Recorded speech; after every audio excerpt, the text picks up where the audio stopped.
ರೇಣುಕಾಸ್ವಾಮಿ ಕೊಲೆ ಕೇಸ್ನ ಆರೋಪಿಗಳ ನಡುವೆ ಪರಪ್ಪನ ಅಗ್ರಹಾರ ಜೈಲಿನಲ್ಲಿ ಮನಸ್ತಾಪ ಆಗ್ಬಿಟ್ಟಿದೆಯಂತೆ.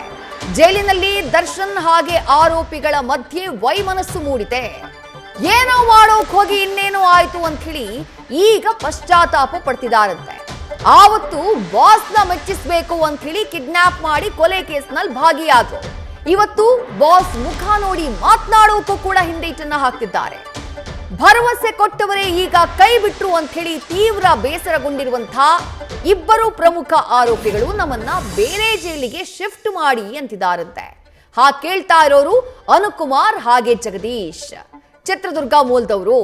ಅವರಿಬ್ರು ಕೂಡ ಆವತ್ತು ನಟ ದರ್ಶನ್ ರನ್ನ ಮೆಚ್ಚಿಸಬೇಕು ಅಂತ ಹೇಳಿ ರೇಣುಕಾಸ್ವಾಮಿಯನ್ನ ಕಿಡ್ನಾಪ್ ಮಾಡಿ ಕರ್ಕೊಂಡು ಬರುವಂತಹ ಟೈಮ್ನಲ್ಲಿ ಜೊತೆಯಾಗಿ ಬಂದವರು, ಸಹಕಾರ ಮಾಡಿದವರು, ಕೊನೆಗೆ ಬಾಡಿಯನ್ನ ಶಿಫ್ಟ್ ಮಾಡುವುದಕ್ಕೂ ಕೂಡ ಸಹಕಾರವನ್ನ ಮಾಡಿದಂತಹ ಆರೋಪ ಇವ್ರ ವಿರುದ್ಧ ಇದೆ. ಈಗ ಅದೇ ಬಾಸ್ನ ಕಾರಣಕ್ಕಾಗಿ ಜೈಲ್ ಸೇರುವಂತಾಯ್ತು.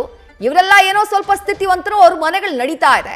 ಆದ್ರೆ ನಮ್ಮ ಮನೆಗಳಲ್ಲಿ ನಾವೇ ದುಡಿಯೋರು, ನಮ್ಮ ಮನೆಗಳ ಪರಿಸ್ಥಿತಿ ಸರಿ ಇಲ್ಲ. ನಾವು ಆಟೋ ಓಡಿಸಿದ್ರೆ ಮನೆಯವರು ಊಟ ಮಾಡ್ತಾ ಇದ್ರು.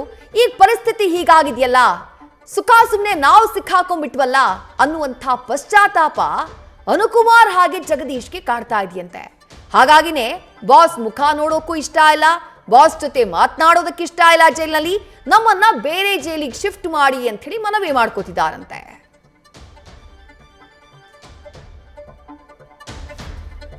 ಚಿತ್ರದುರ್ಗ ಮೂಲದ ಆರೋಪಿಗಳು ಅನುಕುಮಾರ್ ಹಾಗೆ ಜಗದೀಶ್ ಇಬ್ಬರ ಮನಸ್ಥಿತಿ ಕೂಡ ನಿಮಗೆ ಗೊತ್ತೇ ಇದೆ. ಬಹಳ ಕಡು ಬಡತನದ ಕುಟುಂಬ ಇಬ್ಬರದ್ದು ಕೂಡ.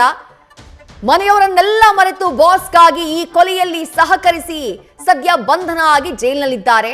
ಸುಪ್ರೀಂನಲ್ಲಿ ಜಾಮೀನು ರದ್ದಾದಾಗ ಈ ಇಬ್ಬರ ಜಾಮೀನು ಕೂಡ ರದ್ದಾಗಿತ್ತು. ಹಾಗಾಗಿ ಮತ್ತೆ ಪರಪ್ಪನ ಅಗ್ರಹಾರದ ಜೈಲು ವಾಸ ಉಳಿದ ಆರೋಪಿಗಳ ಜೊತೆಗೆ ಅನುಕುಮಾರ್ ಹಾಗೆ ಜಗದೀಶ್ಗೂ ಕೂಡ ಶುರುವಾಗ್ಬಿಟ್ಟಿದೆ. ಭರವಸೆಯನ್ನ ಕೊಟ್ಟಿದ್ದವರು ಈಗ ಯಾರೂ ಸಹಾಯ ಮಾಡ್ತಾ ಇಲ್ಲ. ಅವರೆಲ್ಲ ದೊಡ್ಡವರು, ಅವರು ಸಹಾಯ ಮಾಡಿದ್ದಿದ್ರೆ ನಮ್ಮ ಕುಟುಂಬಗಳಿಗೆ ನೆರವಾಗ್ತಾ ಇತ್ತು, ನಮಗೆ ಹೆಲ್ಪ್ ಆಗ್ತಾ ಇತ್ತು. ಈಗ ಯಾರೂ ನಮ್ಮ ಕೈ ಹಿಡಿತಾ ಇಲ್ಲ ಅನ್ನುವಂಥ ಬೇಸರ ಈ ಇಬ್ಬರಿಗೆ ಕಾಡ್ತಾ ಇದೆಯಂತೆ. ಜೊತೆಗೆ ವಕೀಲರ ವೆಚ್ಚವನ್ನ ಮನೆಯವರು, ಸಂಬಂಧಿಕರು ಕಷ್ಟಪಟ್ಟು ನೋಡ್ಕೊಳ್ತಿದ್ದಾರೆ. ಖರ್ಚು ವೆಚ್ಚ, ಮನೆ ಪರಿಸ್ಥಿತಿಗಳ ಬಗ್ಗೆ ಅನುಕುಮಾರ್ ಹಾಗೆ ಜಗದೀಶ್ ನೊಂದು ಹೋಗಿದಾರಂತೆ, ಬೇಸತ್ತು ಹೋಗಿದಾರಂತೆ. ಯಾರಿಗೋಸ್ಕರ ಇಷ್ಟೆಲ್ಲ ಮಾಡಿದ್ವೋ ಅವ್ರು ನಮ್ಮ ಕೈ ಹಿಡಿತಿಲ್ಲ ಅಂತ ಹೇಳಿ ಆಕ್ರೋಶಗೊಂಡಿದ್ದಾರಂತೆ.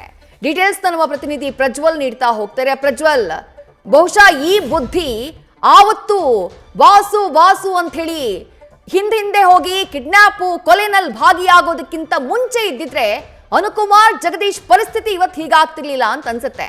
ಜೈಲಿನಲ್ಲಿ ಇವರ ಪಶ್ಚಾತ್ತಾಪದ ಆ ಕಥಾಹಂದರ ಯಾವ ರೀತಿ ರಿವೀಲ್ ಆಗ್ತಾ ಇದೆ ಪ್ರಜ್ವಲ್?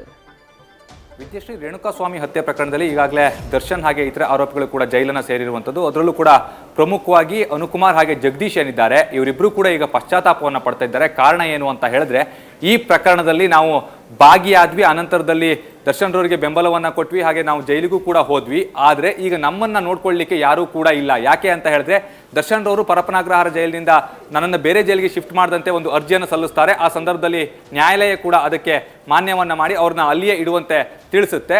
ಆದರೆ ಇವರಿಬ್ಬರು ಯಾರಿರ್ತಾರೆ ಅಂದರೆ ಜಗದೀಶ್ ಮತ್ತು ಅನುಕುಮಾರ್ ಈಗ ಏನು ಹೇಳ್ತಾ ಇದ್ದಾರೆ ಅಂದರೆ, ಜೈಲಧಿಕಾರಿಗಳ ಬಳಿಯಲ್ಲಿ ನಮ್ಮ ಮನೆಯವರು ಅಲ್ಲಿಂದ ಇಲ್ಲಿಗೆ ಬರಲಿಕ್ಕೆ ಅಂದರೆ ಚಿತ್ರದುರ್ಗದಿಂದ ಬೆಂಗಳೂರಿಗೆ ಬರಲಿಕ್ಕೆ ಸಾಕಷ್ಟು ಕಷ್ಟ ಆಗ್ತಾ ಇದೆ. ಹಾಗಾಗಿ ನಮ್ಮನ್ನು ಚಿತ್ರದುರ್ಗ ಅಥವಾ ಶಿವಮೊಗ್ಗಕ್ಕೆ ಶಿಫ್ಟ್ ಮಾಡಿದ್ದೇ ಆಗಿದ್ರೆ ಖಂಡಿತವಾಗಿಯೂ ಕೂಡ ನಮಗೆ ಸಹಾಯ ಆಗ್ತಾ ಇತ್ತು. ಒಂದು ಕಡೆ ವಕೀಲರ ಫೀಸನ್ನು ಕೂಡ ಕೊಡಬೇಕು, ಮತ್ತೊಂದು ಕಡೆಯಲ್ಲಿ ಮನೆಯವರು ಕೂಡ ಬೆಂಗಳೂರಿಗೆ ಬಂದು ಪರಪ್ಪನಾಗ್ರಹಾರ ಜೈಲಿನಲ್ಲಿ ನಮ್ಮನ್ನ ಭೇಟಿಯಾಗಬೇಕು ಅನ್ನುವಂಥದ್ದಿಂದ ಇದು ಸಾಕಷ್ಟು ಕಷ್ಟ ಆಗ್ತಾ ಇದೆ ಅನ್ನುವಂಥ ಒಂದು ನೋವನ್ನು ತೋಡಿಕೊಳ್ತಾ ಇದ್ದಾರೆ. ಹಾಗೆ ಜೈಲಾಧಿಕಾರಿಗಳ ಬಳಿಯಲ್ಲೂ ಕೂಡ ಒಂದು ಮನವಿಯನ್ನ ಮಾಡ್ತಾ ಇದ್ದಾರೆ. ನಮ್ಮನ್ನ ಶಿವಮೊಗ್ಗ ಅಥವಾ ಚಿತ್ರದುರ್ಗಕ್ಕೆ ಶಿಫ್ಟ್ ಮಾಡಿ ನಮಗೆ ಸ್ವಲ್ಪ ಹೆಲ್ಪ್ ಆಗುತ್ತೆ ಅನ್ನುವಂಥ ರೀತಿಯಲ್ಲಿ ಅವರು ಮನವಿಯನ್ನು ಮಾಡ್ಕೊಳ್ತಾ ಇದ್ದಾರೆ ಅನ್ನುವಂಥ ವಿಚಾರ ಏನಿದೆ ಅದು ಕೂಡ ಈಗ ಗೊತ್ತಾಗ್ತಾ ಇರುವಂಥದ್ದು. ಇಷ್ಟು ದಿನ ದರ್ಶನ್ ರವರ ಮುಖವನ್ನು ನೋಡ್ತಿದ್ದಂಥವ್ರು ಈಗ ಅವರ ಮುಖವನ್ನು ನೋಡಬೇಕಾ ಅನ್ನುವಂಥ ಒಂದು ಪರಿಸ್ಥಿತಿಗೂ ಕೂಡ ಅವರು ತಲುಪಿದ್ದಾರೆ ಅನ್ನುವಂಥದ್ದೇನಿದೆ ಅದು ಕೂಡ ಇಲ್ಲಿ ಗೊತ್ತಾಗ್ತಾ ಇದೆ. ಯಾಕೆ ಅಂತ ಹೇಳಿದ್ರೆ, ನಾವು ಇಷ್ಟೆಲ್ಲ ಒಂದು ಅವರಿಗೆ ಹೆಲ್ಪ್ ಅಂತ ಮಾಡಿದ್ವಿ, ಆದರೆ ನಮಗೆ ಯಾವುದೇ ರೀತಿಯಲ್ಲೂ ಕೂಡ ಸ್ವಲ್ಪವೂ ಹೆಲ್ಪ್ ಆಗ್ತಾ ಇಲ್ಲ. ಒಂದು ಕಡೆಯಲ್ಲಿ ಈ ಒಂದು ಪ್ರಕರಣದಿಂದ ನಾವು ಹೊರಬರಲಿಕ್ಕೂ ಕೂಡ ಸಾಧ್ಯ ಆಗ್ತಾ ಇಲ್ಲ. ಒಂದು ಕಡೆಯಲ್ಲಿ ಲಾಯರ್ನ ಫೀಸನ್ನು ಕೊಡಬೇಕು, ಹಾಗೆ ಸಂಬಂಧಪಟ್ಟಂತೆ ಎಲ್ಲ ಖರ್ಚು ವೆಚ್ಚಗಳನ್ನ ಕೂಡ ನಾವೇ ನೋಡ್ಕೊಳ್ಬೇಕು. ನಮ್ಮ ಮನೆಯ ಪರಿಸ್ಥಿತಿ ಏನಿದೆ ಅಷ್ಟು ಒಳ್ಳೆಯದಾಗಿಲ್ಲ. ಒಂದು ಕಡೆಯಲ್ಲಿ ಮನೆಯಲ್ಲಿ ಪರಿಸ್ಥಿತಿ ಸರಿ ಇಲ್ಲದೆ ಇರೋದ್ರಿಂದಾಗಿ ಅವರಿಗೆ ಇದನ್ನೆಲ್ಲ ನಿಭಾಯಿಸುವಂಥದ್ದು ಕೂಡ ಕಷ್ಟ ಆಗ್ತಾ ಇದೆ. ಇನ್ನೊಂದು ಕಡೆಯಲ್ಲಿ ಇವರಿಂದ ನಮಗೆ ಯಾವುದೇ ರೀತಿಯಲ್ಲೂ ಕೂಡ ಸಹಾಯವೂ ಸಿಗ್ತಾ ಇಲ್ಲ. ಹಾಗಾಗಿ ನಾವು ಏನು ಮಾಡಬೇಕು ಮುಂದೆ ಅನ್ನುವಂಥ ಒಂದು ಪ್ರಶ್ನೆ ಏನಿದೆ ಅದು ಅವರಿಬ್ಬರನ್ನ ಈಗ ಕಾಡ್ತಾ ಇರುವಂಥದ್ದು. ಆ ಒಂದು ನಿಟ್ಟಿನಲ್ಲಿ ಈಗ ಜೈಲಾಧಿಕಾರಿಗಳ ಬಳಿಯಲ್ಲೂ ಕೂಡ ಒಂದು ಮನವಿಯನ್ನ ಮಾಡ್ತಾ ಇದ್ದಾರೆ. ನಮ್ಮನ್ನ ಚಿತ್ರದುರ್ಗ ಅಥವಾ ಶಿವಮೊಗ್ಗಕ್ಕೆ ಶಿಫ್ಟ್ ಮಾಡಲಿಕ್ಕೆ ಸಾಧ್ಯನಾ ಅನ್ನುವಂಥದ್ದನ್ನು ಕೂಡ ಅವರು ಕೇಳ್ತಾ ಇರುವಂಥದ್ದು. ಅಂದ್ರೆ ಯಾವಾಗ ದರ್ಶನ್ ರವರನ್ನ ಬೇರೆ ಜೈಲಿಗೆ ಶಿಫ್ಟ್ ಮಾಡಬೇಕು ಅನ್ನುವಂಥ ಒಂದು ಆದೇಶವನ್ನ ಕೊಟ್ಟಿದ್ದೇ ಆಗಿದ್ರೆ ಆ ಸಂದರ್ಭದಲ್ಲಿ ಇವರಿಗೂ ಕೂಡ ಹೆಲ್ಪ್ ಆಗ್ತಾ ಇತ್ತೇನೋ. ಆದ್ರೆ ಈಗ ಆ ರೀತಿಯ ಹೆಲ್ಪ್ ಅನ್ನುವಂಥದ್ದು ಕೂಡ ಖಂಡಿತವಾಗಿಯೂ ಆಗೋದಿಲ್ಲ. ಎಲ್ಲರನ್ನೂ ಕೂಡ ಪರಪ್ರಾಗ್ರಹಾರ ಜೈಲಿನಲ್ಲೇ ಈಗಾಗಲೇ ಇದ್ದಾರೆ, ಅಲ್ಲಿ ಅವರು ಇರಬೇಕಾಗುತ್ತೆ. ಇದು ಇವರಿಬ್ಬರಿಗೆ ಕಷ್ಟ ಆಗ್ತಾ ಇದೆ. ಹಾಗಾಗಿ ಪಶ್ಚಾತ್ತಾಪದ ಮಾತುಗಳನ್ನು ಆಡ್ತಾ ಇದ್ದಾರೆ ಅನ್ನುವಂಥದ್ದೇ ಅದು ಗೊತ್ತಾಗ್ತಾ ಇರುವಂಥದ್ದು. ವಿದ್ಯಶ್ರೀ, ಥ್ಯಾಂಕ್ ಯು ಪ್ರಜ್ವಲ್ ತಮ್ಮೆಲ್ಲ ಡೀಟೇಲ್ಸ್ಗೆ. ನ್ಯೂಸ್ ಫಸ್ಟ್ ನಿರ್ಭೀತಿಯಿಂದ ನಿಮ್ಮ ಪರವಾಗಿ.